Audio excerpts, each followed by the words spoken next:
रासायनिक समीकरण लिखने के नियम। हम लोग क्या पढ़ रहे हैं? नियम। नियम इसमें यह है कि लिखा हुआ तथ्य मिलेगा, उसमें जो है याद किया जाता है। लेकिन हम क्या कर रहे हैं, आपको याद नहीं करना है, कोई समीकरण ऐसे लिख लेना है नहीं। जैसे सोडियम और क्लोरीन, इसमें दोनों प्लस है, इस पर माइनस रहता है, नहीं दोनों मिल जाता है ना। अब ये नियम हम याद नहीं किए तो ये चीज लिख करके, समीकरण लिख करके इससे हम डिराइव कर सकते हैं। जो इसमें भाग लेता है उसे अभिकारक कहा जाता है। क्या बुलाता है? अभिकारक। इसके फलस्वरूप जो बनेगा उसको प्रोडक्ट यानी कि प्रतिफल कहा जाता है। जैसे NaCl बना तो ये प्रतिफल हुआ। अब ध्यान से देखिए इसमें क्या क्या है, और सभी इसी से है रूल बन जाता है। जैसे देखिए Na और Cl दोनों अभिकारक है, रिएक्टेंट। इसको समीकरण के बाएं तरफ लिखा जाए। हाँ, ये देखिए तीर का निशान है। मान लीजिए हम यहाँ पर खड़े हो गए तो ये बायां साइड हुआ ना जी, और ये दायां साइड हुआ। तो ये समीकरण के बाएं तरफ लिखा गया है Na प्लस Cl। ये क्या हो गया? समीकरण के इसी से हम लोग डिराइव कर लेंगे। तो पहला नियम यही लिखेंगे कि अभिकारक को समीकरण के बाएं तरफ लिखा जाता है। ठीक है। उसके बीच में देखिए ये किस चीज का साइन है? प्लस का। हिंदी में कहते हैं धन चिन्ह। क्या कहते हैं? है ना। तो हम लोग दूसरा नियम ये लिख देंगे कि अभिकारकों के बीच में क्या दिया जाता है? धन दिया जाता है। दो नियम हो गया।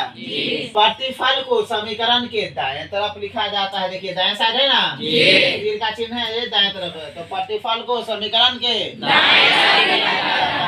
लिख देंगे। अब इसमें मान लिए एक से अधिक प्रोडक्ट बन रहा होगा तो उसके बीच में भी धन चिन्ह होगा। तो अगला नियम यही हो जाएगा। तीन गो हो गया।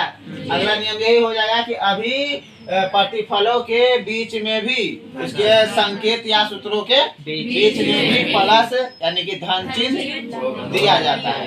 और अभिकारक और प्रतिफल के बीच में ये किसका निशान है? देखिए तीर का। यानी कि जो जो चीज आपको दिखाई देता है, दिमाग को शांत करके इसमें से आप डिराइव कर करके लिख दीजिएगा। मतलब कि खुद से बनाने वाला बनिए, रटने वाला नहीं। साइंस रटने की चीज नहीं है। जिस दिन आप साइंस रट करके पढ़िएगा तो याद रखिए दो चीज तो कहियो नहीं बढ़ेगा, इंजीनियर और साइंटिस्ट। क्योंकि दोनों के पास ना क्रिएटिव माइंड होता है। यदि क्रिएटिव माइंड नहीं होगा तो कहीं पर टेढ़ा रहेगा रास्ता, तो वहां पर ब्रिज बनाना होगा तो क्या करेगा?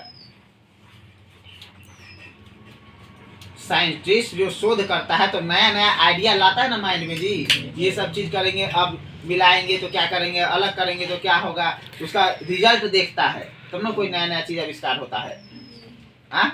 अभी जैसे सुनीता विलियम्स गई थी अंतरिक्ष में, उसको क्यों भेजा गया? शोध करने के लिए कि भाई पता लगा कैसे, है ना, ISS इंटरनेशनल स्पेस स्टेशन वहां पर फंस गई थी ना। बोलो।